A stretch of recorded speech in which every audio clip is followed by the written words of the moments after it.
Hello everyone. तो आज की इस वीडियो में हम कक्षा 8 की एनसीईआरटी की हिंदी की किताब वसंत का पाठ दीवानों की हस्ती पढ़ेंगे। तो शुरू करते हैं।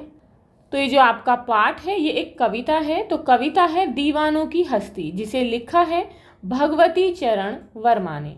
तो इस कविता में भगवती चरण वर्मा ने जो है अपने आप को एक दीवाना बताया, यानी कि दीवाना वो जो है अपने आप को एक मस्त मौला व्यक्ति बताते हैं। तो भगवती चरण जो है इन्होंने जितनी भी कविताएं लिखी हैं इसमें जो है हमें प्रेरित किया है, यानी कि उनकी जो कविताएं हैं वो प्रोत्साहित करने वाली हैं। तो इसमें भी जो है मनुष्य को वो प्रेरित करते हैं। तो शुरू करते हैं। तो ये कविता है दीवानों की हस्ती। हम दीवानों की क्या हस्ती है, आज यहाँ कल वहाँ चले, मस्ती का आलम साथ चला, हम धूल उड़ाते जहाँ चले। तो यहाँ पर जो है जो कवि हैं उन्होंने अपने आप को एक मस्त मौला व्यक्ति बताया है। मस्त मौला यानी कि जिसे किसी भी चीज़ की कोई परवाह ना हो, केवल अपनी ही धुन में हो। तो उन्होंने जो है अपने आप को ऐसा व्यक्ति बताया है। तो कवि कहता है कि हम दीवानों की क्या हस्ती है, यानी कि हमारी क्या हस्ती है, आज यहाँ कल वहाँ चले। यानी कि हम जो हैं आज यहाँ हैं, जैसे कि बंजारे होते हैं वो कभी भी जो है एक स्थान पर नहीं रहते हैं। तो वैसे ही कवि कहता है कि मैं आज यहाँ हूँ कल वहाँ हूँ, यानी कि एक स्थान पर रुककर नहीं टिकता हूँ। मस्ती का आलम साथ चला, यानी कि मैं जहाँ भी जाता हूँ मस्ती में जाता हूँ, अपनी ही धुन में जाता हूँ, मुझे किसी भी चीज़ की कोई चिंता नहीं होती है, मतलब मैं अपनी ही मस्ती में रहता हूँ। हम धूल उड़ाते जहाँ चले। अब यहाँ पर धूल उड़ाने का जो कवि का आशय है ये है, वो कहता है कि यदि मेरे जीवन में यानी कि मेरे रास्ते में कोई कठिनाई भी आती है तो मैं जो है उसे ठोकर मार देता हूँ, यानी कि जो परेशानी है उसे अपने रास्ते से हटा देता हूँ। तो कवि का कहने का अर्थ है कि वो जो है अपने आप को कहता है कि हम दीवानों की क्या हस्ती है, यानी कि हमारी कोई भी हस्ती नहीं है, यानी कि हम में इस बात का मुझ में जो है कोई घमंड नहीं है। मैं आज यहाँ हूँ कल वहाँ हूँ, मैं जहाँ भी जाता हूँ धूल उड़ाता जाता हूँ, यानी कि मुझे किसी भी बात की कोई परवाह नहीं होती है, मैं बिना परवाह के अपनी ही धुन में रहता हूँ। आए बनकर उल्लास अभी, आंसू बनकर बह चले अभी, सब कहते ही रह गए अरे तुम कैसे आए कहाँ चले। अब यहाँ पर कवि कहता है आए बनकर उल्लास अभी, कि मैं जो है किसी भी स्थान पर यानी जिस स्थान पर भी पहुँच जाता हूँ वहाँ पर चारों तरफ उल्लास यानी कि खुशियाँ, उल्लास कहते हैं खुशियों को, तो वहाँ पर खुशियाँ ही खुशियाँ होती हैं, यानी कि मैं जहाँ पर भी जाता हूँ मेरे चारों तरफ खुशियाँ ही खुशियाँ होती हैं। आंसू बनकर बह चले अभी। अब वो आगे कहते हैं कि जब मैं वहाँ से चलता हूँ तो सब कहते हैं, यानी कि जो लोग हैं वो कहते हैं कि अरे तुम कैसे आए कहाँ चले, यानी कि तुम अभी तो आए थे और अभी चल दिए, जैसे कि आंखों से आंसू बहते हैं, यानी कि इतनी जल्दी तुम आए और इतनी जल्दी चल दिए। जैसे कि आंखों से आंसू बहुत जल्दी बह जाते हैं, ऐसे ही तुम इतनी जल्दी आए और इतनी जल्दी चल दिए।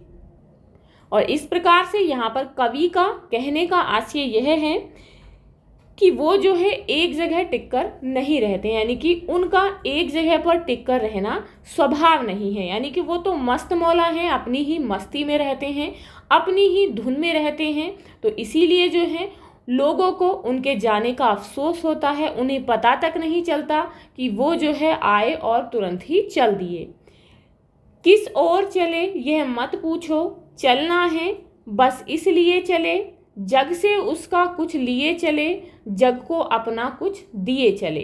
अब आगे कवि कहते हैं कि किस ओर चले यह मत पूछो, कि मुझसे तुम ये मत पूछो कि मैं जो है किस ओर जा रहा हूँ, चलना है बस इसलिए चले, मुझे तो केवल चलते जाना है। बस ये मत पूछो कि किस ओर चले और क्यों चले, बस हमें चलते जाना है, और इसीलिए क्योंकि मुझे जो है चलना पसंद है इसीलिए बस इस जग में आए हैं तो बस चलते जाना है। जग से उसका कुछ लिए चले, अब इस जग में आए हैं यानी कि संसार में आए हैं, तो संसार से भी मैंने जो है बहुत सारी चीज़ें प्राप्त की हैं, यानी कि जो इस जग में अच्छी अच्छी बातें हैं, जो अच्छी अच्छी ज्ञान की बातें हैं, वो जो है मैंने इस जग से प्राप्त की हैं। जग को अपना कुछ दिए चले, और वो जो ज्ञान हमने इस जग से प्राप्त किया है आगे चलकर इस जग को ही बांटते चले, यानी कि जग में ही उस ज्ञान को लोगों को बताते चले हैं। यानी कि जो कवि है वो ये कहता है कि किस ओर हम जा रहे हैं ये मत पूछो, हमें तो बस चलते जाना है, मस्त मौला है, यानी कि अपनी ही धुन में है, बस चलते जाना है। इस जग से हमने जो कुछ भी सीखा है, जो कुछ भी चीज़ें प्राप्त की हैं, बस इस जग में ही उन्हें लौटाना चाहता हूँ, यानी कि लोगों को बांटना चाहता हूँ। अब आगे कवि कहते हैं, दो बात कही दो बात सुनी, कुछ हंसे और फिर कुछ रोए, छक्कर सुख दुख के घूंटों को हम एक भाव से पिए चले। अब यहाँ पर जो है कवि कहते हैं दो बात कही दो बात सुनी। कवि कहते हैं कि वो जहाँ भी जाते हैं तो वो लोगों से बात करते हैं, उनकी बातें सुनते हैं, यानी कि दो बात कही दो बात सुनी, वे लोगों के साथ बहुत ही घुल मिल जाते हैं। कुछ हंसे और फिर कुछ रोए, यानी कि वो लोगों के सुख दुख बांटते हैं, यानी कि उनकी सुख की और दुख की, उनके सुख और दुख दोनों में भागीदार होते हैं। अब यहाँ पर कवि कहते हैं कि उनके लिए जो है सुख और दुख एक समान है, यानी कि दोनों जो हैं एक समान है।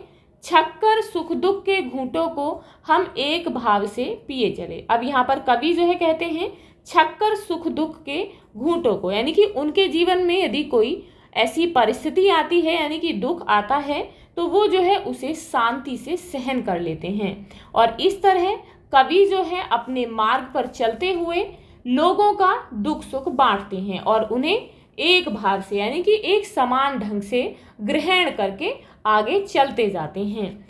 तो यहाँ पर कवि के कहने का आशय है कि वो जो है जहाँ भी जाते हैं लोग उनसे घुल मिल जाते हैं, वो जो है लोगों के साथ उनके सुख दुख बांटते हैं, और फिर यदि उनके जीवन में, उनके मार्ग में यदि कोई ऐसी परिस्थिति आती है तो वो उसे शांति से सहन कर लेते हैं और एक समान रूप से सुख और दुख दोनों को ही एक समान ढंग से ग्रहण करके आगे बढ़ते जाते हैं।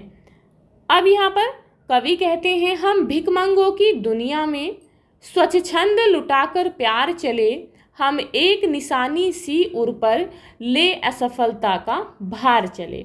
अब यहाँ पर कवि कहते हैं, अब यहाँ पर कवि जो है इस दुनिया के लोगों को क्या कहते हैं, भिखमंगे, यानी कि स्वार्थी।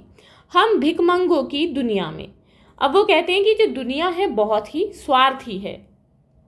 लोग जो है अपने स्वार्थ में इतने अंधे हैं, यानी कि इतने अंधे हैं कि वो जो है केवल भिखमंगों की तरह, यानी कि भिखारियों की तरह कुछ ना कुछ किसी से मांगते ही रहते हैं। लेकिन जो कवि है वो स्वार्थी नहीं है, यानी कि केवल वो अपने बारे में नहीं सोचते हैं। वो कहते हैं कि दुनिया जो है बहुत ही स्वार्थी है, अपने स्वार्थ को पूरा करने के लिए भिखारियों की तरह, यानी कि भिखमंगों की तरह कुछ ना कुछ मांगते हैं। लेकिन जो कवि है वो निस्वार्थ भाव से, यानी कि हमेशा दूसरों की सेवा करने के भाव से उन्होंने बिना किसी शर्त के स्वच्छंद लुटाकर प्यार चले, अपने प्यार को लोगों पर लुटाया है। हम एक निशानी सी उर पर ले असफलता का भार चले।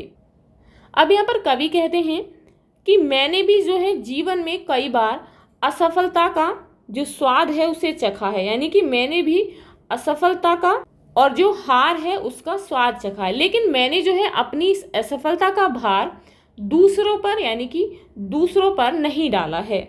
वो जो है वो कहते हैं कि मैंने जब भी अपने जीवन में असफलताएं देखी, यानी कि मैंने जब हार का सामना किया तो उसे स्वीकार किया, ना कि मैंने इसका बोझ जो है उसका भार दूसरे लोगों पर डाला। अब कवि आगे कहते हैं, अब अपना और पराया क्या, आबाद रहे रुकने वाले, हम स्वयं बंधे थे और स्वयं हम अपने बंधन तोड़ डालें। अब कवि जो है यहाँ पर कहते हैं अब अपना और पराया क्या। अब कवि कहते हैं कि इस दुनिया में जो है ना तो अपना कुछ है और ना ही पराया है, यानी कि इस दुनिया में कोई भी अपना या पराया नहीं है। आबाद रहें रुकने वाले, यानी कि जिन लोगों ने अपनी मंजिल प्राप्त कर ली है, यानी जो किसी बंधन में बंध गए हैं तो वो जो है वहीं पर रुक जाएं। तो वो जो है उन्हें ऐसा आशीर्वाद देते हैं कि वो जो है अपने जीवन में खुश रहें।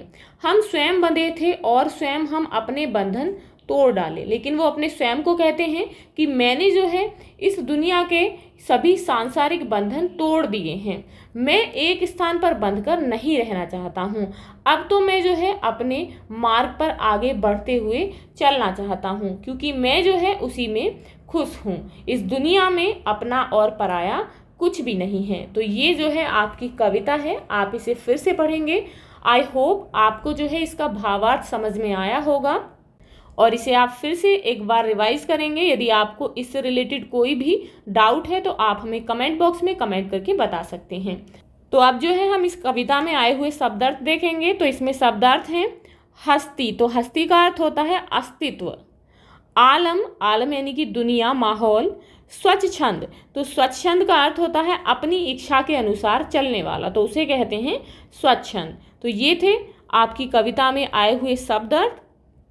तो मिलते हैं नेक्स्ट वीडियो में इस कविता के क्वेश्चन आंसर के साथ।